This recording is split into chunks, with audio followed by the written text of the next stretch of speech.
everyone who's able to make this meeting. We really appreciate those of you who were willing to participate. And of course, today we've got our three hosts. And I'm going to give you a bit of a bio on our hosts, just to introduce them to you, our speakers for today. So first we have Kamilah Clayton. And Kamilah is a registered social worker and psychotherapist with over 10 years experience working with children, youth, and families in multiple settings. Kamilah utilizes an identity-affirming approach to mental health and wellness for people of African descent or heritage. And her practice areas include anxiety, depression, stress, and racial identity. In addition to providing individual and family therapy, Kamilah facilitates learning opportunities around Black mental health for members of the African Canadian community and organizations seeking to address the impact experiences of anti-Black racism that they have. Let me say that one more time. And organizations seeking to address the impact experiences of anti-Black racism have on staff and client wellness. Okay, so welcome, Kamilah. And we also have co-hosting with Kamilah, Alexandra, Unitas. Got to get that right, Alexandra. Alexandra Unitas, I got the thumbs up. Okay, so Alex is a recent graduate from York University in English and is continuing her studies in psychology. She hopes to become a youth counselor in the future to help teens and young adults. Alex is a L.E.A.D program graduate. So we welcome Alex as well.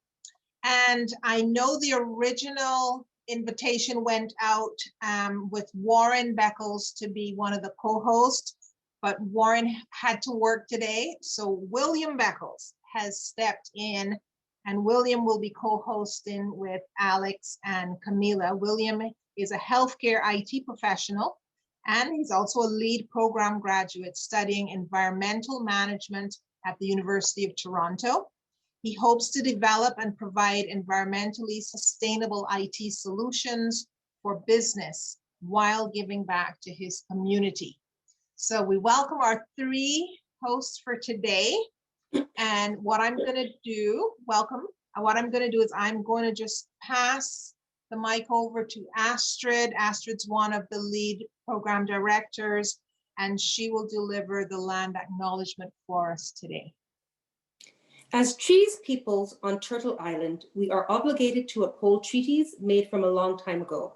Where I am situated, I would like to acknowledge the traditional territories of the Mississaugas of Scugog Island First Nation, the Mississauga peoples, and the treaty territory of the Chippewas of Georgina Island First Nation. I also want to thank the First Peoples for their ongoing teaching of how we are to learn on the land and from the land, in partnership with each other, the animals and the plants. Thank you, Astrid. And without any further ado, I will pass the mic over to Kamilah. Thank you so much, Wendy. I was about to start speaking and then realized that I was on mute. I am actually just going to develop a program that as soon as you put your eyes in a certain position, it just turns your mic on. So you don't have these issues around being mic'd and unmic'd when you are on Zoom. So thank you again, Wendy, for your introduction. And thank you to L.E.A.D for having me today. I often show up to spaces, people say, as an expert, and I like to think of myself more as an advocate than anything else. And to that end, I'm going to offer as much information as I can. But the expert is actually the person who is experiencing mental health challenges or mental wellness. And so I hope that everybody will be a part of this conversation today. So one of the things that was on the flyer, but I also want to reiterate, is that this is not intended to be a therapy session and should not be considered a substitute for therapy. This is a conversation about mental health and wellness. And if you are currently experiencing sadness or anxiousness or any major changes in your mood, it is really important for you to either speak with your regular healthcare provider, or you can contact emergency lines such as Kids Help Phone 211. There's also a community organization called CAFCAN that offers mental health support for members of the African Canadian Caribbean community. And I am a part of a network of therapists through NACA, which is based out of Newmarket. And so I can provide all of that information at the end of the session for anybody that needs support.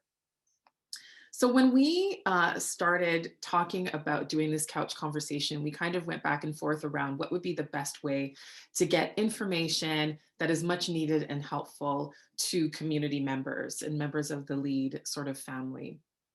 And so we came up with this idea of a couch conversation, really, in thinking or considering that mental health is still highly stigmatized in many communities, and having me lecture or offer, a one direction sort of overview of mental health and wellness may be helpful, but certainly is not always the best way to go about sharing this information. So again, this is intended to be a conversation.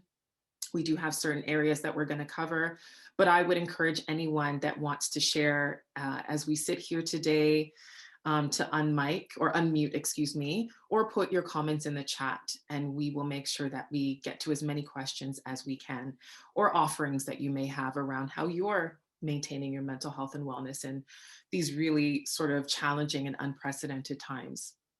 And the last thing that I want to do before we get into the questions is I want to just reaffirm that my practice is primarily based with members of the African Canadian community.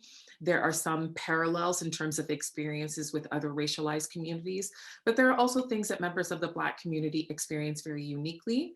And the reason that I chose this focus, not only is it because I identify as a Black woman, but I also identify as somebody who at a certain point in their life also needed some support around experiences that I had in my life.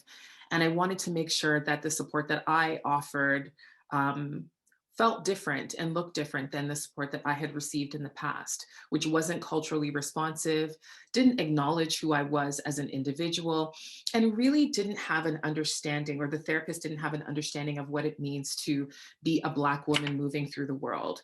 And so with my practice, I've shifted all of that on its head and really tried to offer something different than what I have experienced.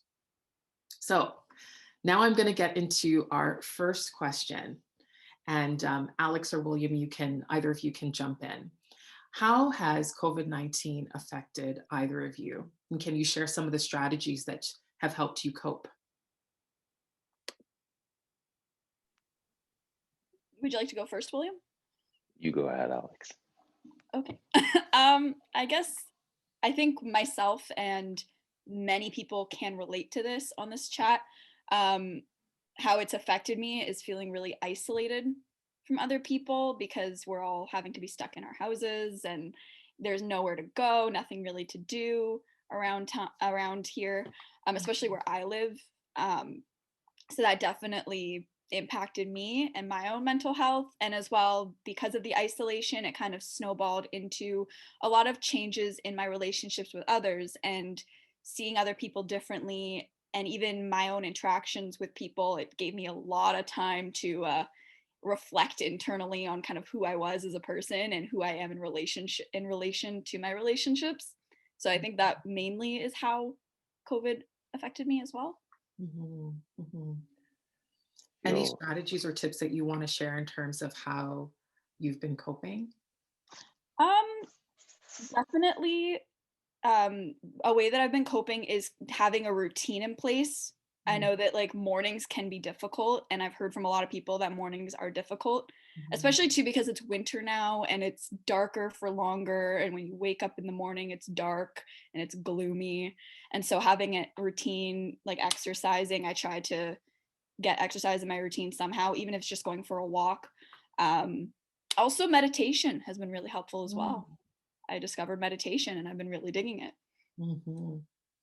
Thank you. William? I think just piggybacking a bit off what Alexandra said, it affects every aspect of your life. The main one that you feel is isolation, and that manifests itself in so many different ways, even something as simple as having to line up to get into the grocery store, having to line up to go to the bank, things like that, remaining 6 feet apart. At work, whether you're working remotely or coordinating with a team such as myself, working with a group of hugely talented people. But when you're used to working elbow to elbow, with these men and women, and all of a sudden everything is strictly over, whether it's Zoom or whatever resource you're using. But there are certain things that, you just need that interaction, especially working in any type of service provision, in my case, healthcare IT. Certain quick reactions that are needed, and it's not always possible when you're waiting and relying on,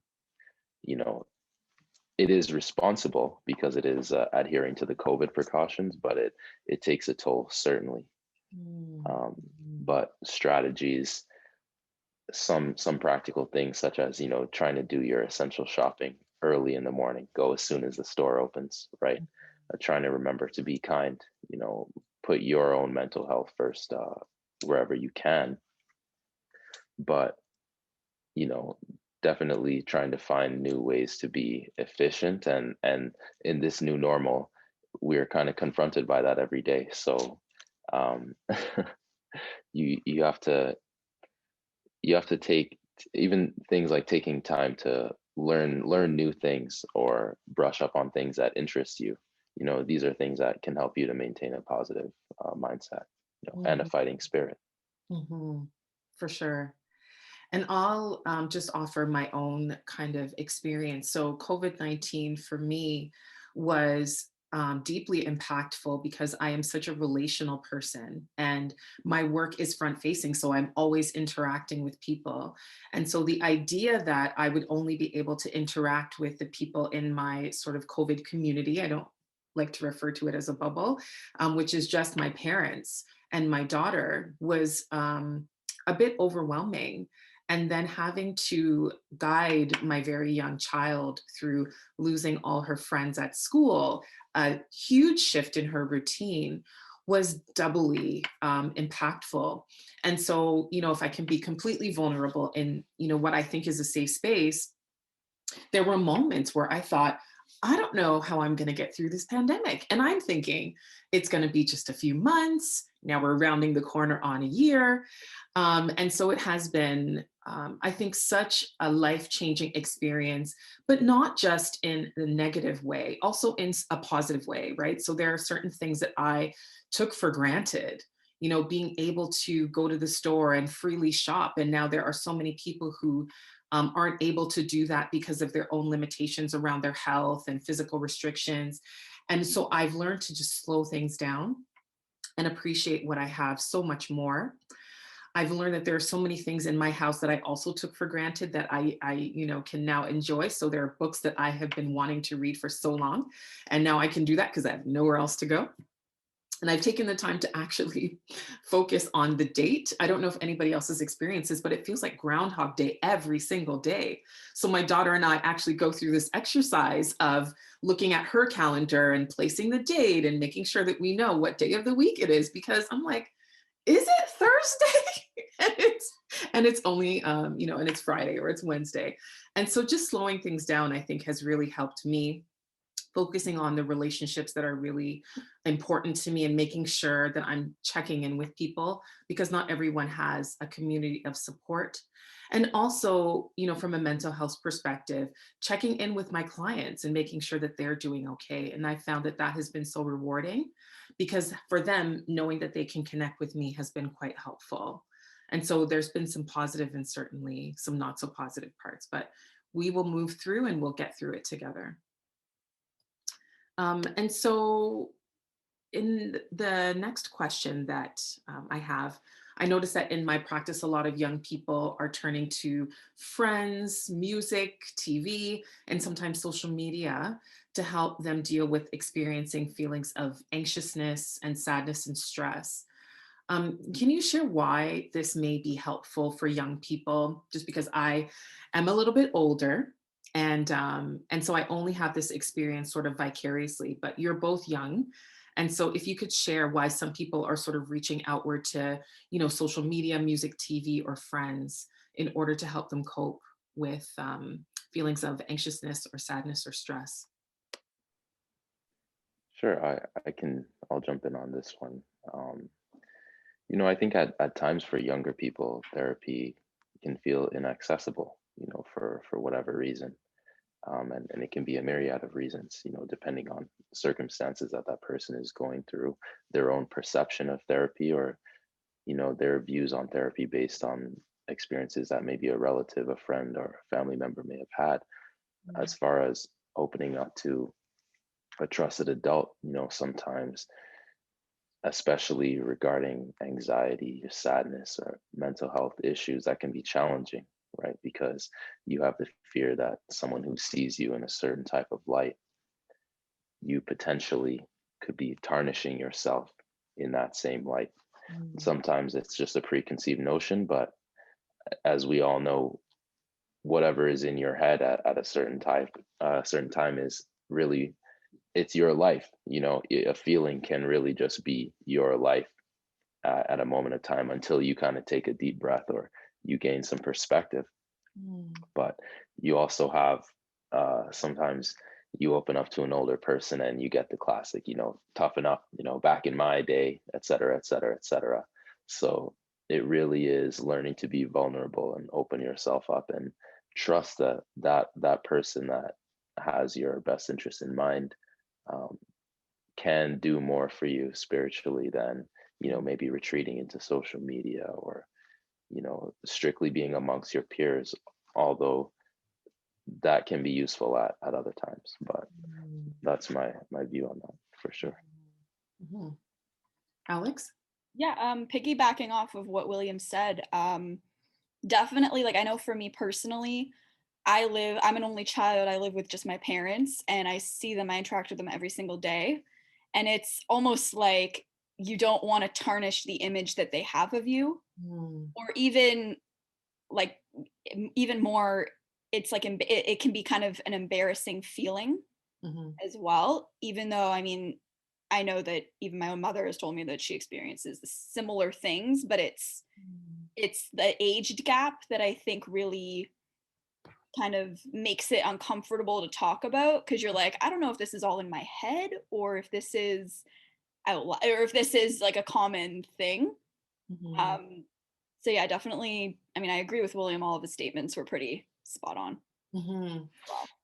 And do you find that it is about relating to someone or something that has a similar experience to you, or somebody who understands? Like, do you find that maybe that is one of the reasons why they're turning to music or even social media for some sort of parallel experiences and seeing how other people who are in their age group or maybe in their sort of demographic have dealt with things and maybe trying them out for themselves? I know for sure with social media, I think it's to the ability to be anonymous in terms of you sharing. You don't have to put a name on your account if you don't want to. You don't have to even show your face if you don't want to. And it's like that, it's almost saying like you're 6 feet apart from the other person. Like you have that kind of barrier between. So it's not super personal, but you still know that everyone relates to you and everyone understands what you're going through. Thank I you. agree with that. You have the opportunity to, in some ways, offer yourself up on a public forum to other people's thoughts and perspectives without revealing, hey, this is me, as you would if you maybe ask your friends at school or people that you work with who know that's you, and there's kind of a trail away from you with that feedback or whatever it is that you've said, as opposed to just leaving a comment and then reading other people's replies. But I agree with that. We have some feedback in the chat. Yes, folk are agreeing with the conversation. Winsome did share that not everyone or every adult is affirming. And I already know my friends and peers, I keep are like-minded. Also, music and entertainment media is not a person. There's no judgment or opinion. There's no confronting of myself. We had folk, again, that agreed with what Alex said and William. And there's definitely a distance to social media that feels safer. So Winsome is saying I can control what I post, and I'm comfortable with sharing. And then Ashley says a lot of people now have secondary accounts because the first one has become too public and don't want that exposed. Thank you for all those comments.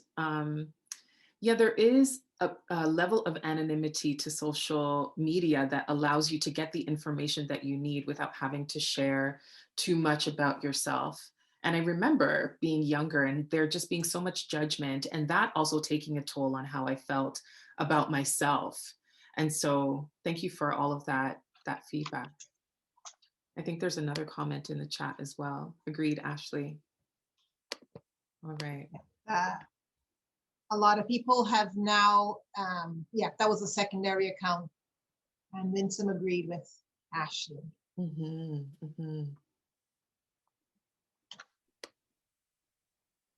All right.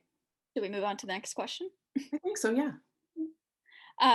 Okay, so COVID-19 and the most recent racial justice movement has highlighted the need to focus on taking care of our mental health. What are some ways we can do this when we work or learn in spaces that aren't supportive of mental health and wellness? So I would say that the first thing that's important to do is acknowledge when you're feeling off, right? There is this, I think, and you had alluded to this, both of you before, this pressure to not want to seem as though you can't get things done or having people look at you in a different way. So there is this constant pressure to kind of just soldier through and not acknowledge how we're feeling or when we're not doing well. But when you don't acknowledge that, that is when things sort of snowball and get out of control. So the first thing is to acknowledge when you're feeling off. And for some people, it is helpful to just sit and reflect on that. For others, they may write it down. Others still may reach out to someone, but stopping to acknowledge is important. It's also important to have supports within any space, whether it be your learning space or your working space or space where you're living, so that you have a constant person that you can connect with, check in with, and really have your feelings and your experiences validated by someone else. Although you should be able to feel confident that what you're feeling is valid and important, sometimes hearing from someone else and having that person validate your experience can be really helpful in terms of helping to normalize what you're feeling or experiencing. And also finding safe spaces. So if you are a person that isn't necessarily ready or open to sharing with others, even having a place where you can sit by yourself for a quiet moment within your school or where you work is helpful. I know that for me, my work and my home have merged. And so sometimes I will just sit in the washroom and lock the door. And that has been really helpful for me, just to have even just a quiet moment to reflect when things are not going well. What has also been helpful for a lot of people, and I noticed this, in my practice, is getting involved with advocacy, right? So there is this feeling sometimes like there's nothing that you can do, especially when you're seeing the most recent racial justice movement. So many things are happening within the Black community, and it can make you feel helpless because you are going up potentially against big systems. But getting involved in advocacy is important. You can do that with an established group, or you can start your own group, or you can sign a petition. You can learn more about what's happening and start to educate others around you about what's happening. And also you can interrupt conversations that are happening. And those, sort of actions can help you to feel a sense of empowerment, and actually may even help to shift the way you're feeling, because you get the sense that you are contributing to the solution as opposed to being crippled by the problem or the issues. And of course, because I'm a therapist, I will always be an advocate for seeking a therapist when you need it. And while it still feels taboo for a lot of people, for some people it has been life-changing. And, I will share that a lot of people who have come to me have said, this is my first time seeing a therapist, or I've seen a therapist in the past and it didn't work. And I've been reluctant to see someone else. And by the time we get through our sessions, we're like old friends, and they realize that seeing a therapist doesn't have to be the experience of sitting in a cold room with somebody writing notes and offering, little that is going to help you move through whatever you're experiencing in your life. So therapy is not a bad word anymore. And then also having a self-care routine and checking in on yourself through that routine on a regular basis. And it doesn't have to be anything extreme or extravagant. There are a lot of things that you can do that are little to no cost, that are just things that you should be doing anyways to take care of yourself and promote good health. And so getting enough sleep, drinking water, eating at least one good meal a day. Like I low-key eat a lot of junk food, but I try and have at least one good meal a day, and that helps to bring my spirits up and helps me feel good and as though I am doing something good for myself. Also paying attention to how you're feeling is a form of self-care, and acknowledging that, there are days that you're going to be feeling higher, days that you're going to be feeling lower, but checking in with yourself and how you're feeling is also such an important part of taking care, and recognizing or knowing when you need to do something different in your routine, or something a little bit more than what you're used to doing, in order to take care of yourself and feel well and maintain balance. So I hope that was helpful. We have two comments in the chat. We had Winsome, who was saying when she goes to therapy, they have to know all my personal contact info, and my emergency contact is someone I would rather not contact. Mm-hmm. And then we have Ashley mentioning that the hustle never sleeps, and those motivational quotes can become defeating when you're having an off day. And Caitlin has said that I've been introduced to yin yoga. It's so relaxing. So some coping mechanisms there for you. Mm-hmm. Mm-hmm. And so I wonder if we can launch our first poll question to get a few more people engaged in the conversation. For the first question, when you experience changes in your mood, do you have a plan to help find balance? We have 84% of the voters have said yes, and we have 16% have said no. And the second question also came up, which of the following have you incorporated into your self-care routine?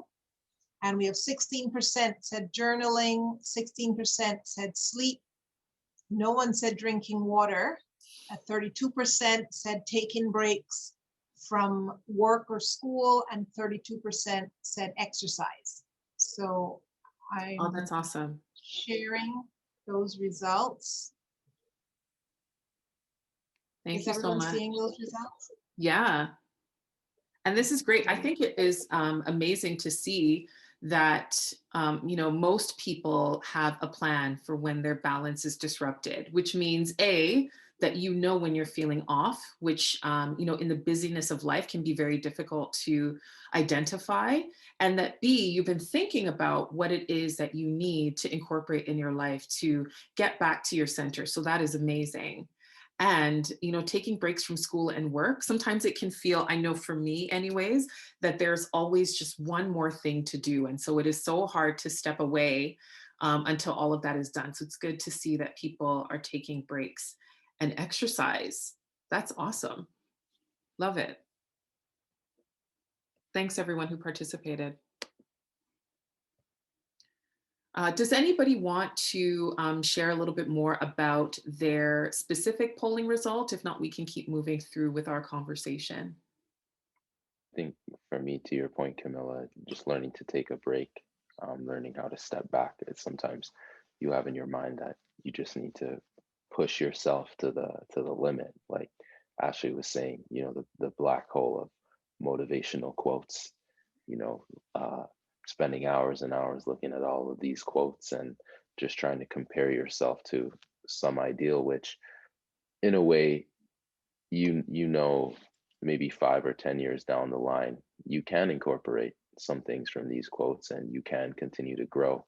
But the social media mindset of, you know, see it now, be it now, Mm, is simply unattainable at times. So mhm.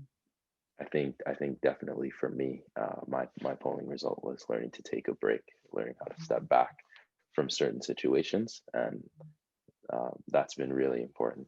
Mhm. Really Oh yeah, I important. can completely relate to William as well.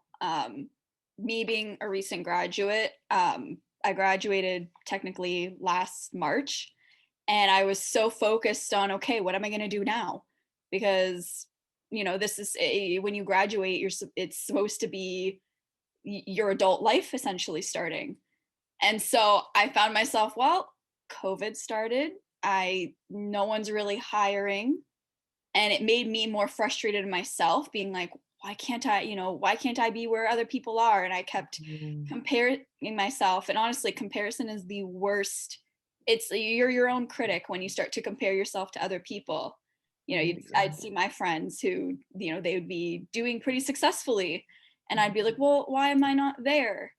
And it definitely wore me down a lot. And I think that was the biggest lesson that I learned throughout COVID, was that comparison is the worst thing. It's you being your own critic, and just to have more patience, to have more leniency. I mean, we're in a pandemic, and it's definitely, I mean, I give a round of applause to every graduate, high school, college, university, grade 8 graduation who's going through this right now. They missed out on their graduation ceremonies. It's a depressing time, definitely, but don't let comparison get you down even worse.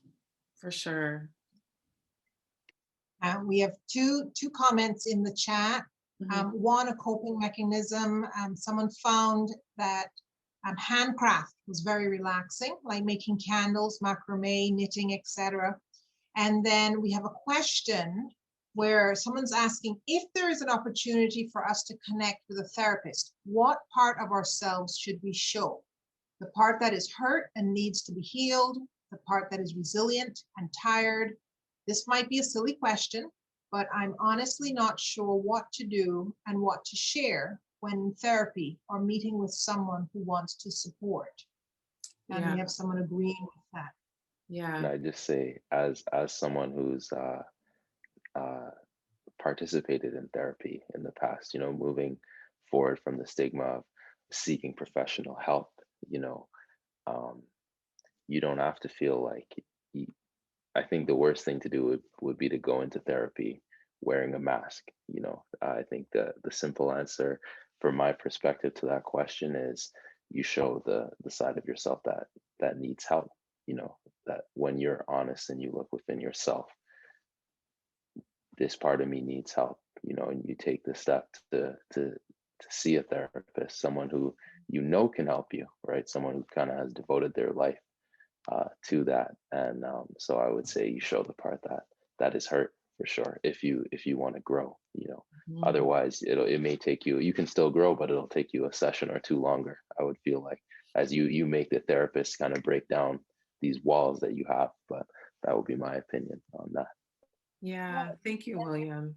And piggybacking off of William, I think too, lying to a therapist about how you're feeling and about what's really going on. Um, I don't want to sound harsh when I say this.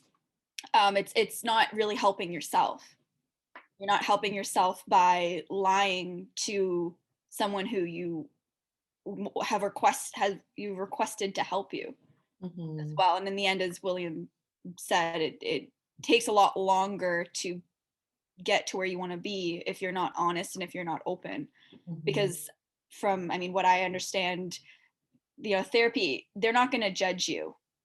They're not going to judge you for for what you're going through. And I don't, Kamilah, you do not look like a judgmental person at all by any means. I'd feel totally safe with you. So definitely, yeah, those are probably the two biggest things: being honest and being open.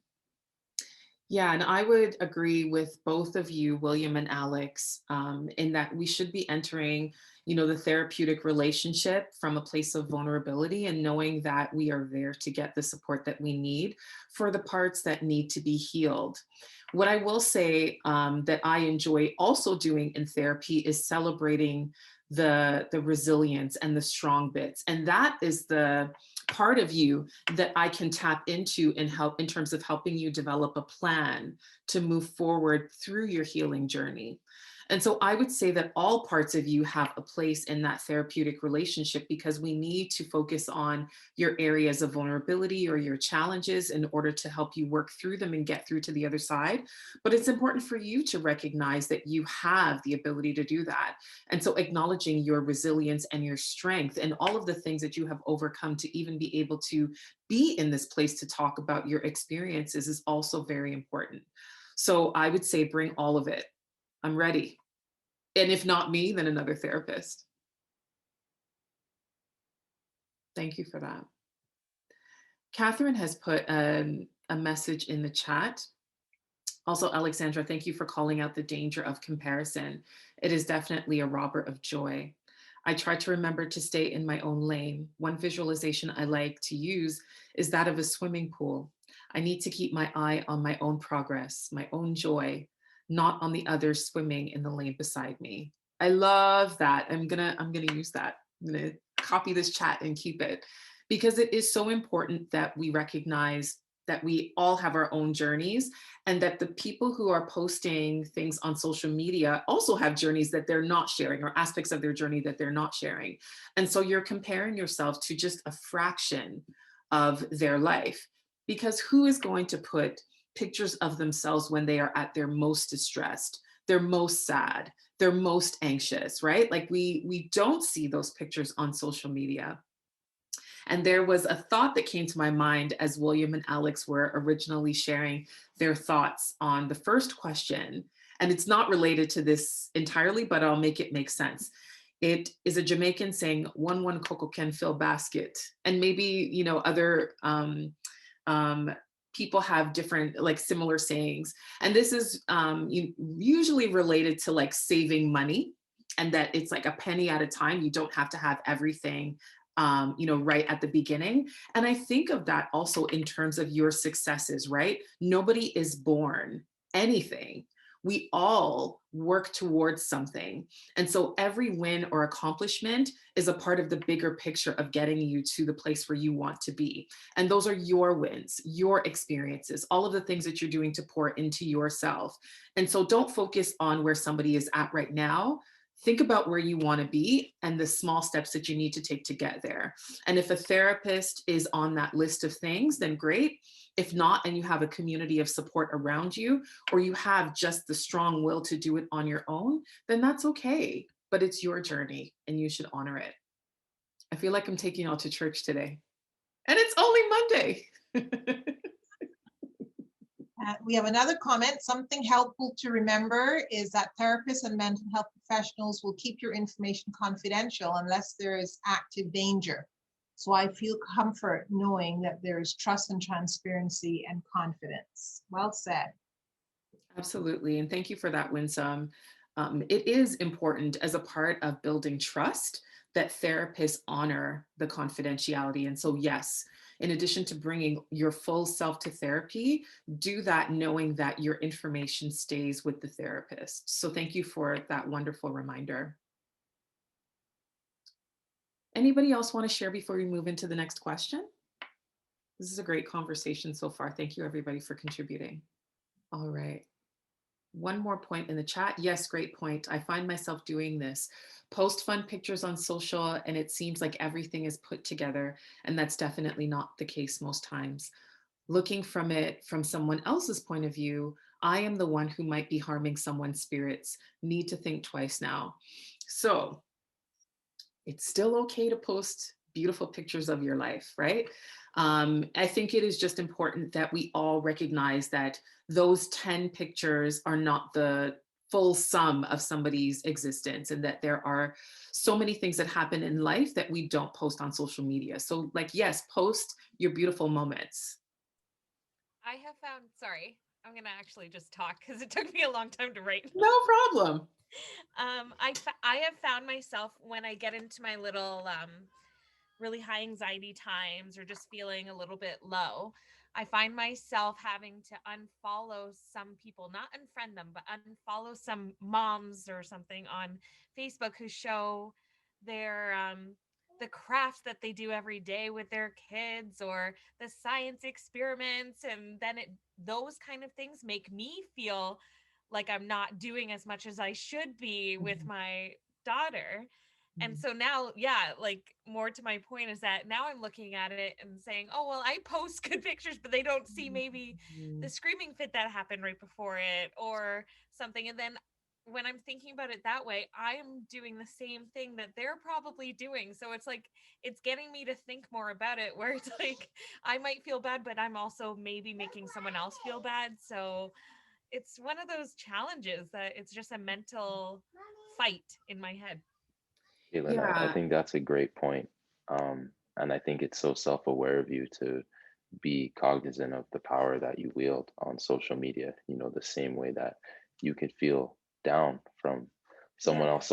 Sometimes a colloquial term is, flexing, right? If someone's posting 5 or 6 days in a row, right? Just going crazy, something that you're just kind of looking at, you're like, wow, but you also have the power to maybe you don't want to think of you're doing it to someone else, because to Camilla's point, right, you still want to live your life, post fun pictures, but you're trying to post a genuine reflection of the life that you're living, because you realize that you can spread that sense of disillusionment to someone else, right? If they're not conscious that they're only seeing 20% of Caitlin's life, or they're only seeing the absolute highlights, they start to feel like, right, they can't live up to that, and it's a ripple effect, right? And so that empathy, I think it's amazing. But I've had those same thoughts myself.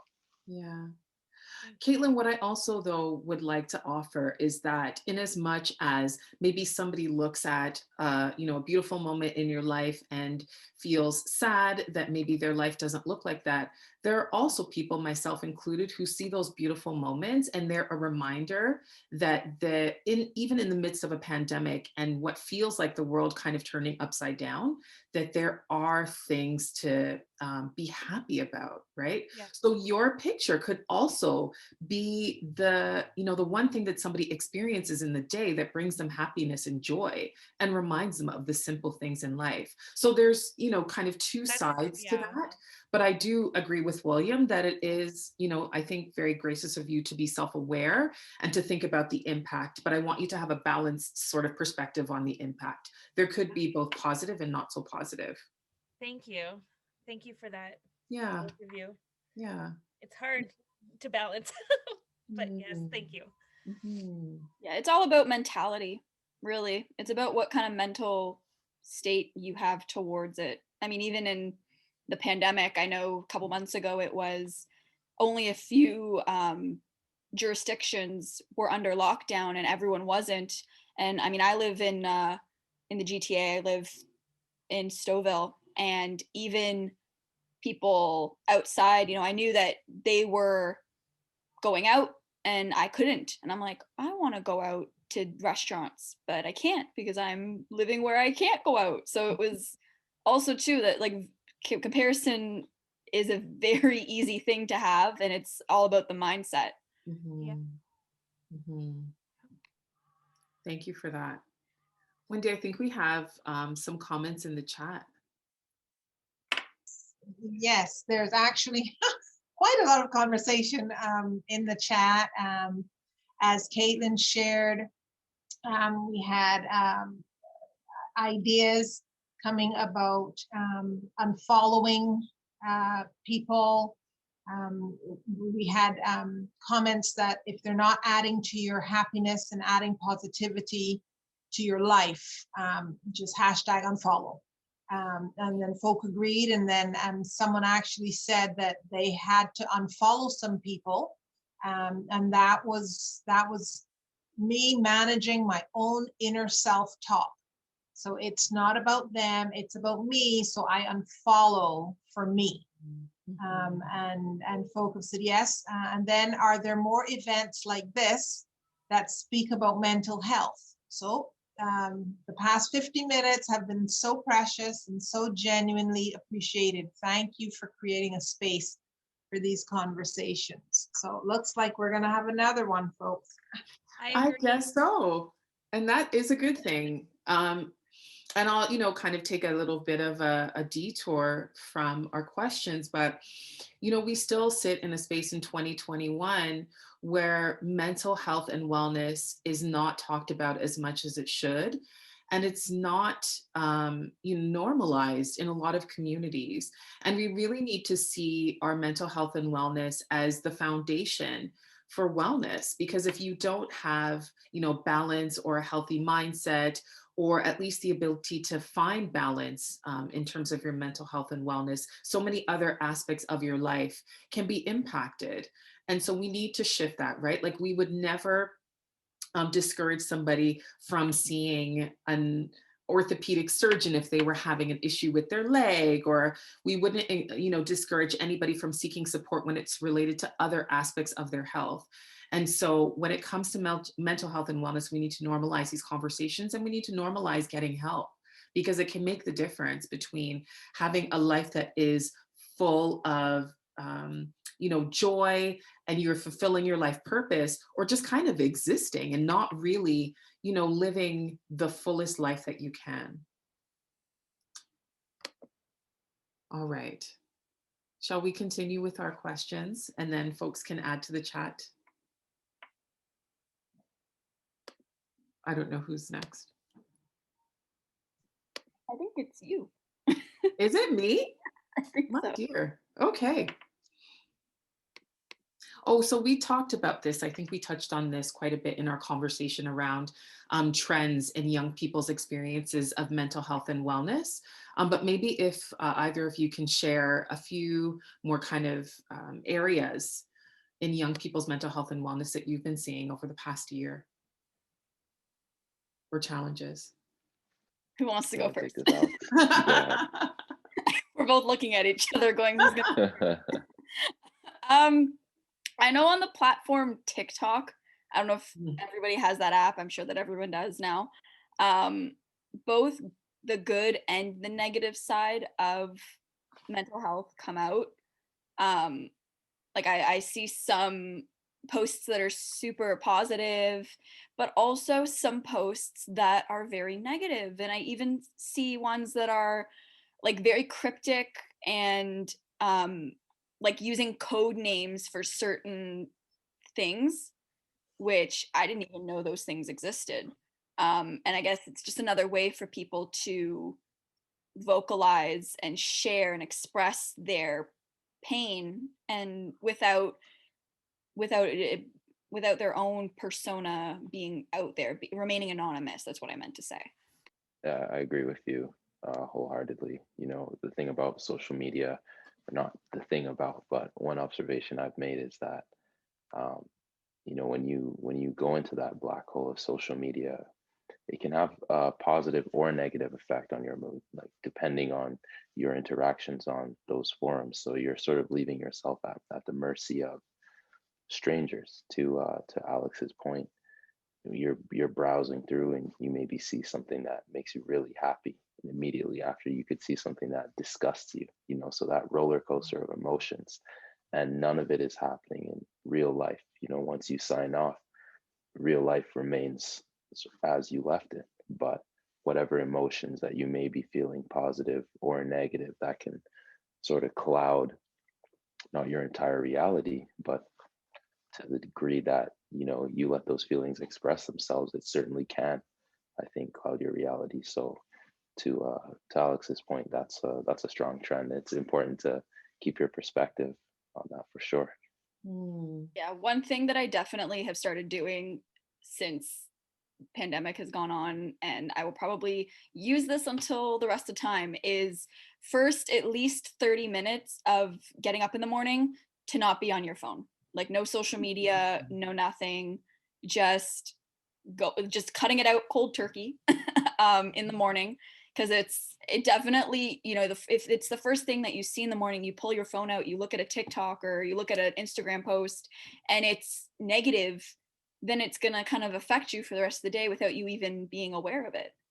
It's all about exposure. It's all about what you let, especially in the morning, you're not always, you're still waking up, you're still kind of groggy. So you're not always as sharp to recognize those things too.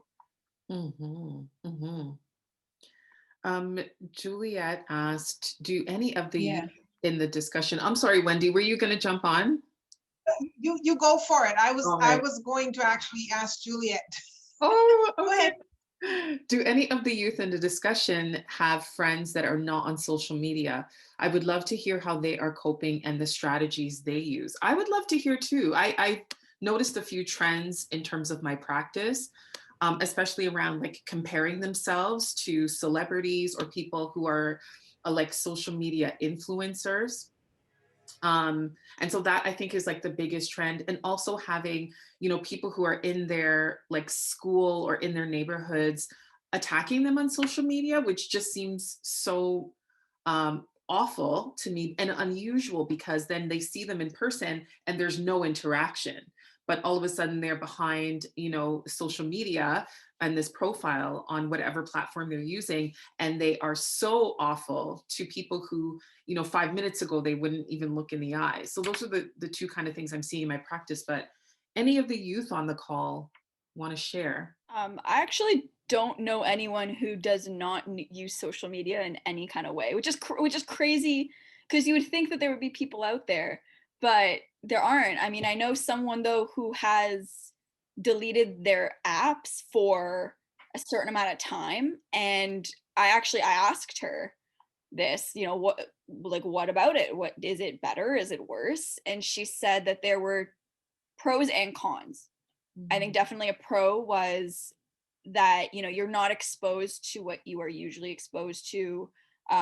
Really, the comparison that you create is not on social media. It's more so with yourself. So she said that was a bonus. But also the negative is that then you're kind of isolated. Like you've added an extra layer of isolation to yourself because you can't see what other people are doing, or, oh, did you see so and so had a party? I mean, I know COVID right now, no one's really partying, but before COVID, oh, you know, did you see so and so's party, what they posted, or did you see this funny video that everyone's sharing? And you're like, well, I don't have social media, or I've deleted it for a certain amount of time, so I can't see it. So she was saying to me, she's like, I almost feel kind of out of the loop, but I chose to leave myself out of the loop. So it's an interesting contrast, both negative and positive. Yeah, William, I were you think going to there's say definitely, something? I was just going to add quickly to Alexandra's point, there is a paradox, right? You don't want to necessarily be kept up to date on everything that's gone viral, but at the same time, you don't want to be excluded in totality. And some of your friends, if you don't have social media, they will just begin to stop sending you certain things or sent, right? Because they know you don't have social media. And while it seems like an ideal, you know, to just not have social media and just live and exist live to your fullest existence. These days it's almost impractical in a sense. So it really comes down to how you moderate your own time, and down to the people you follow, you know, the content that you choose to ingest on those platforms. I think I do have a comment with someone who actually stopped with the social media, took a break, but let people know that she was going to be off of social media. We have a comment. Many of my friends from my hometown rarely use social media. I'm from a tiny farming community. When I visited my hometown, my friends said the pandemic has had no impact on their life. They're still just as busy with the farm work. And I think living in the city of Toronto is very different. Our lives revolve around work that involves people, and information is shared through exposure media.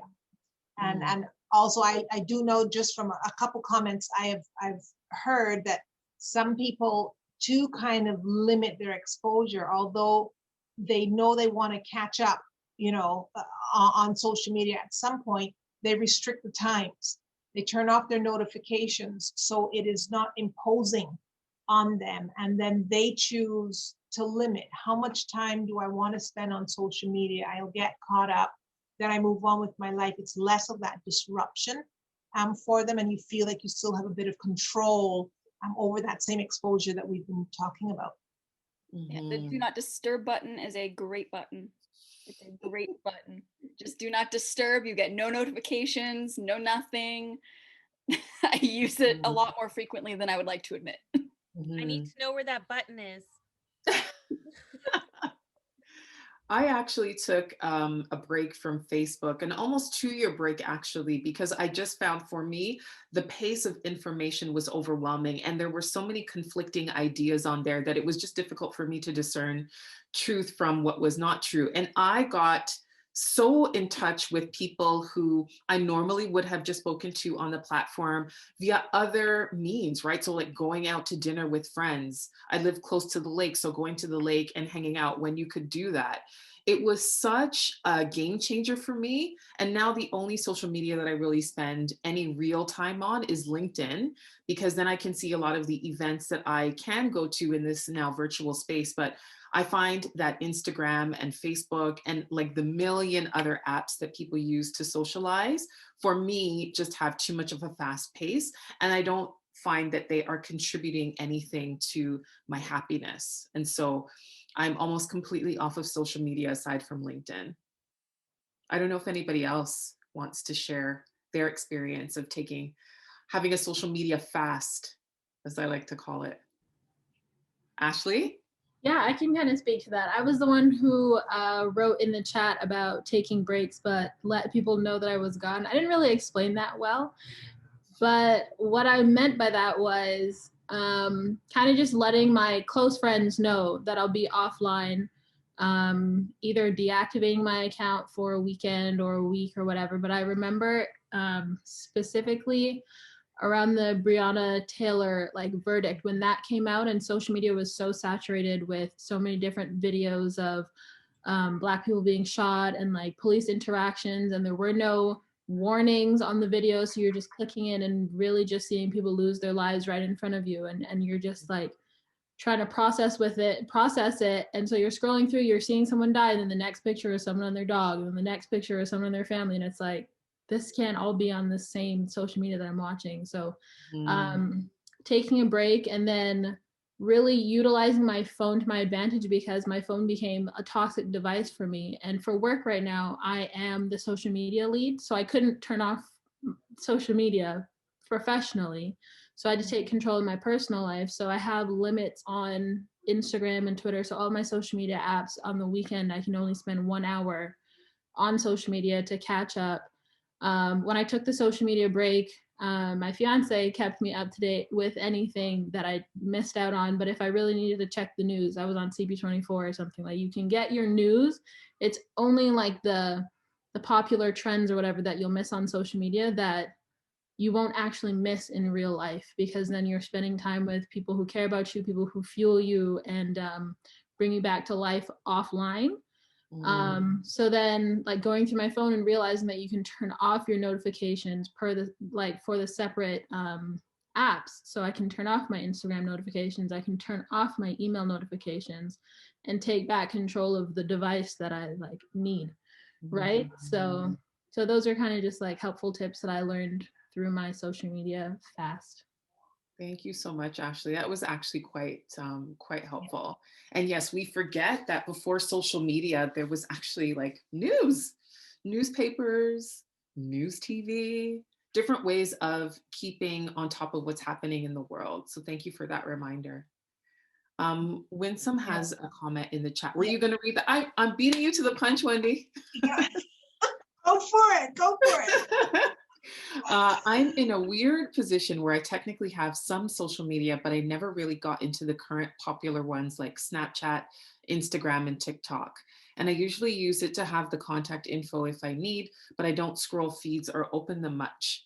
I think the key is to curate your online experience as much as you can. Don't be afraid to unfollow or mute people and accounts, block certain topics and tags, and keep up with the people you're very close to by private DMs and specific group chats. I love that.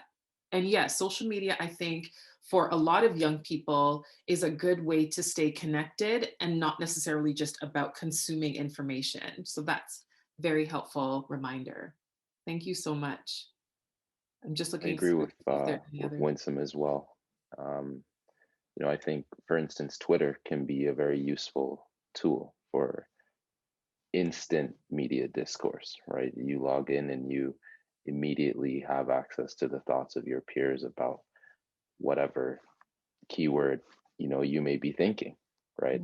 But the key is to definitely curate your online experience, which is totally within your control.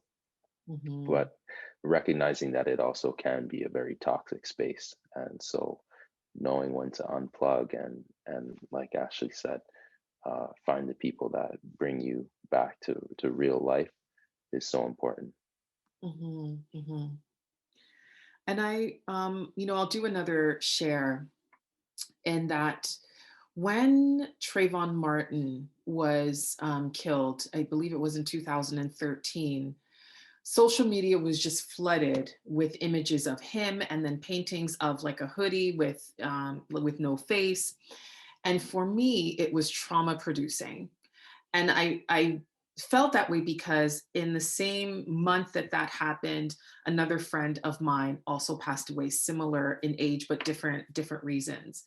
And it was such a reminder that life is so short and young people's lives are so vulnerable, particularly when you are a target for police.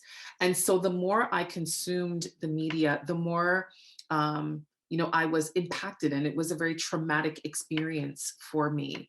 And I think it's important to recognize when social media or any type of sort of information that you're taking in is producing trauma in you, because that can have long-standing effects on your wellness. So it can produce feelings like hypervigilance. You can have flashbacks depending upon how close you are in proximity to what happened. So for example, if there's something that happened in your city or to somebody that you know, it can produce flashbacks. It can also cause you to have sleepless nights, disruption to your eating, anxiousness if something happened to somebody that looks like you, or you could see yourself in that position as well. So it really is important to pay attention to the information that you're taking in. And if you're finding that your feelings are, out of balance or disrupted, or that you're not eating or sleeping well, it is time to check in with yourself, perhaps check in with somebody else, engage with your self-care routine.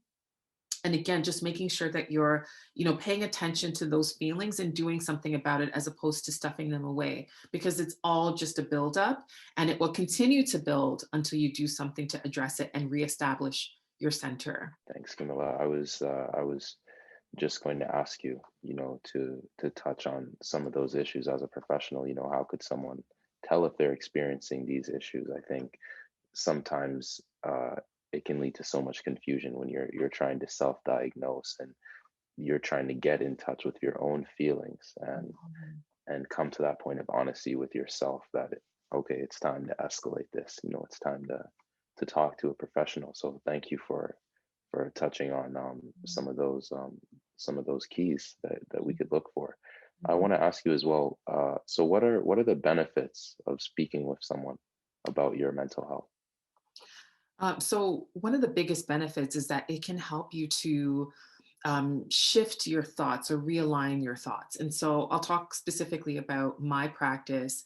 I use a lot of narrative. So I, invite storytelling. And then once people share their stories or their narratives, for some people, it's the only opportunity that they have to do that in a safe space or space where there's no judgment.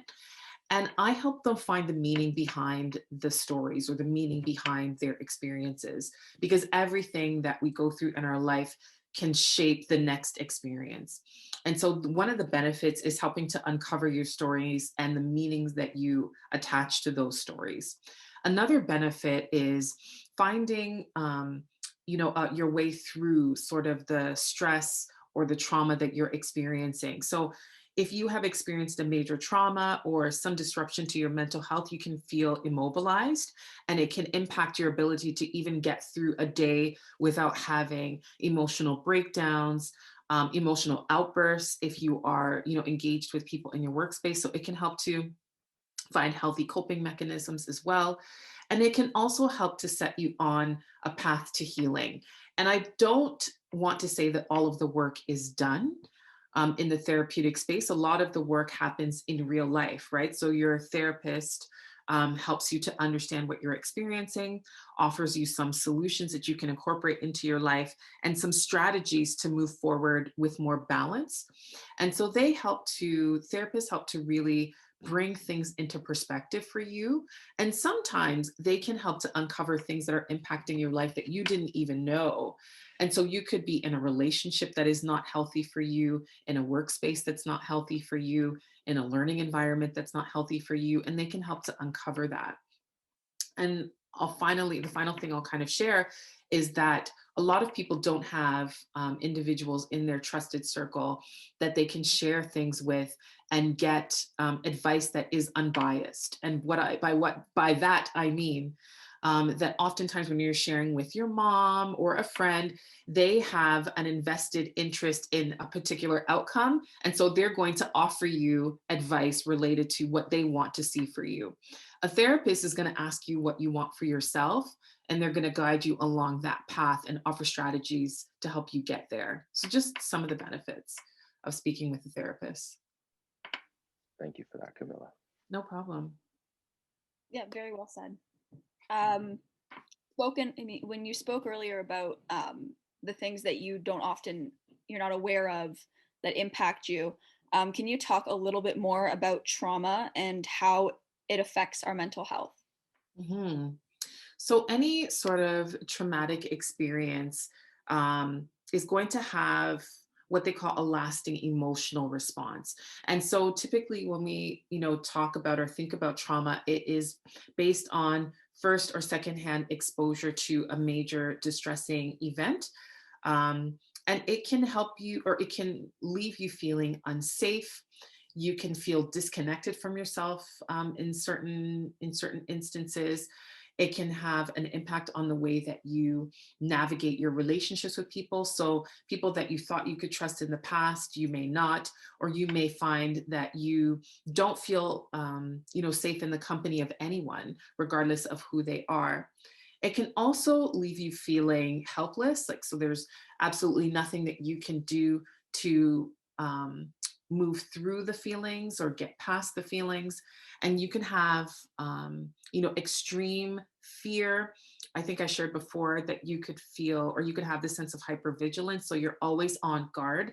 And that has a negative impact, not just on your mental wellness, but on your physical wellness, because your body is not meant to be in a constant state of, alert. There's a healthy way that our bodies, position us to be able to respond. But when you're hypervigilant, you're just sitting in this constant state of tenseness or feeling tense. And again, you can have constant worry or anxiousness. And it can impact the way you interact with others, right? So if you've experienced something really extreme, you can snap at people, you can refuse help even when people are well-intentioned and wanting to see you get through and move towards healing. And so there are really like a range of things that can impact you after you experience a traumatic event. It's understandable that it may be difficult to speak with a professional about your mental health. Who else can you talk to, or what are some tips you have to keep the balance? So I would say that, it is helpful to have at least one person in your life who understands you, who, even though they have an invested interest in a particular outcome for you, still wants what's best for you. So a friend, a parent, or, even in a workspace, it is really important to have we call them allies, or people who understand the work experience, who you can relate to, who can offer you not just a different way of looking at things or a different way of approaching things, but also just a listening ear. And so one of the things that a lot of my people who have come to me have found helpful is documenting, writing down what they're feeling if they don't have somebody that they trust, that they can share with. And a friend of mine actually has a ritual where she will write down, like journal, everything that she wants to say to someone. And at the end of the year, she will put them in like a bonfire and say, like, I am making peace and releasing these into the universe. And now that I have shared what I needed to say and released it, I'm going to move forward.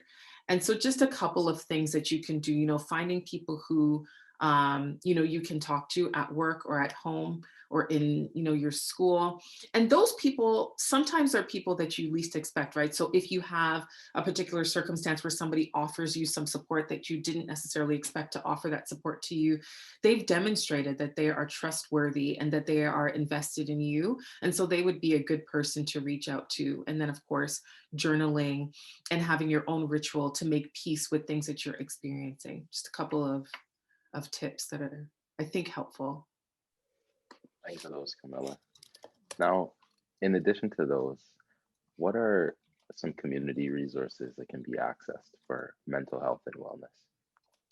So I shared earlier that I am a part of a network of therapists based out of Newmarket, and I can send that email later. There are also a lot of community-based organizations, and I work almost exclusively with members of the Black community. And so there is CAFCAN, there is Black Healing TO, there's some therapists that I know that do amazing work. There's also larger institutions such as CMHA and CAMH who offer some really amazing mental health and wellness supports. There's also Sherburne Health, which is located in Toronto, and they offer supports that really focus on an intersectional approach to addressing mental health and wellness. And they look at the whole person and varying and multiple identities.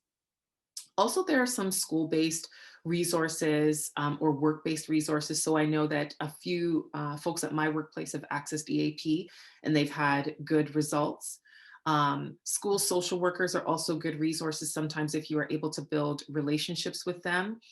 And also there are community healers who do really great work. So one of the ones that I am familiar with is a woman named Anania Ayodele, who offers really grounded and African-centered healing support, and also has, a woman's leadership process that she takes you through that helps to connect you to who you are, as a full person, and helps you to actualize your potential. So what I can actually do is after our session, I can send an email to the L.E.A.D team with some community-based resources that may be helpful. Excellent. And we will share that with the participants along with the link to the recorded session. Thanks so much, Kamilah. Mm-hmm.